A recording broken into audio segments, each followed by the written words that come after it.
கோகுலாஷ்டமிக்கு நம்ம கண்டிப்பாக பண்ணி நைவேத்தியத்துக்கு வைக்கிறதாக்கு உப்பு சீடை.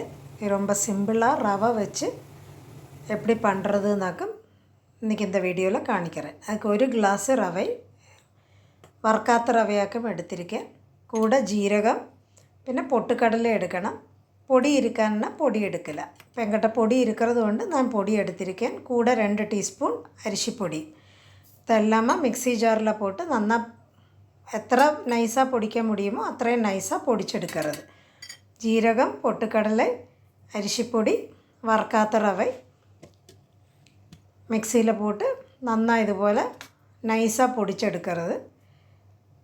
ഇത് പൊടിച്ച മാവ് പിശേർത്തേക്ക് ഒരു പാത്രത്തിൽ പോട്ടിൻ്റെ തേവയ്ക്കകത്ത് ഉപ്പ് പോട്ട് 2 ടീസ്പൂൺ വെണ്ണ എടുത്തിരിക്കാൻ.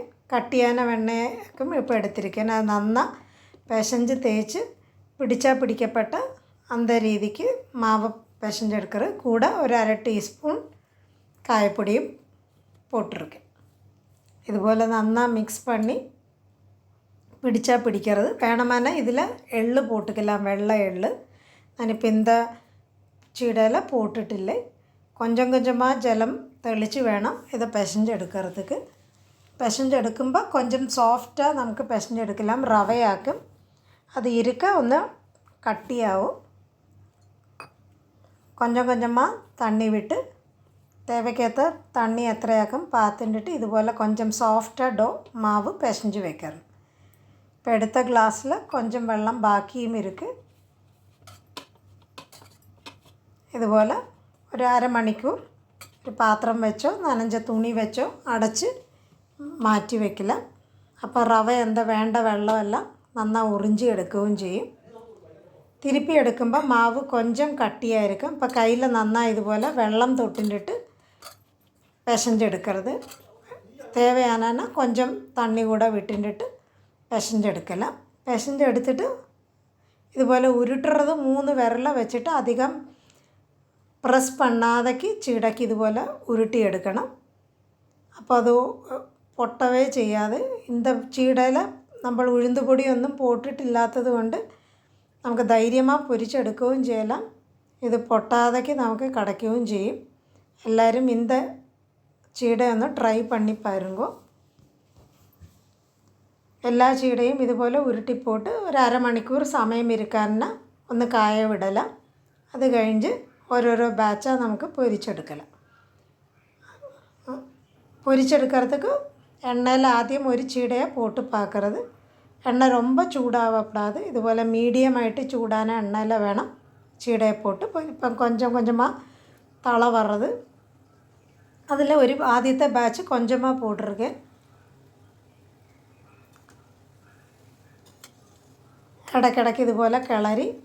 അപ്പോൾ ഒരേ കളർ നമുക്ക് ചീടയ്ക്ക് എല്ലായിടത്തിലും കിടക്കും. ചിന്ന ഫ്ലെയിമിൽ വെച്ച് വേണം ചീട പൊരിച്ചെടുக்கிறதுக்கு. ഏകദേശം ചത്ത മടങ്ങി വരുമ്പം ചീട നന്നാ ക്രിസ്പി ആയിരിക്കും എന്നാക്കും അത് കാണിക്കരുത്. ചത്ത മടങ്ങി കഴിഞ്ഞാൽ നമുക്ക് ചീടയെ എണ്ണയിൽ നിന്ന് മാറ്റി അടുത്ത ബാച്ച് പോടല.